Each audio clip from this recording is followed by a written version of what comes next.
Bugun 1984 va Molxona asarlari bilan o'zbek kitobxonlari mehrini qozongan Jorj Orwellning Ruhoniy qizi asari haqida gaplashamiz. 28 yoshli Doroti Xeyr ruhoniyning qizi.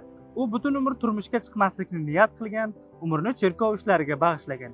Graflikda uni hamma xayoliy va namunali qiz sifatida ko'radi. Ammo eski tanishi bo'lgan rassomning qaytib kelishi hammasini izdan chiqardi. Marhamat, sahifamga obuna bo'ling, men esa sizlarga ushbu kitob haqida gapirib beraman. G'iybatchilardan yashirincha rassomning uyida ko'rishgan kunning ertasiga Doroti xotirasini yo'qotgan holda uyg'onadi. Shuning uchun begona odamlar orasida begona shaharda ekanini anglamaydi ham. Dorotining ma'shuqasi bilan qochib ketgani, voqeaning uyatli va sharmandali tafsilotlari gazetalarning asosiy mavzusiga aylanganini sezmaydi ham. Xotirasi qaytib, barini bilgach, qattiq uyat va iztirobdan o'zini yo'qotib qo'yadi. Doroti ruhoniy otasi va o'z nomusini badnom etib, rostdan ham qochib ketganmidi? Asl voqelik anchayin murakkab va jumboqli edi.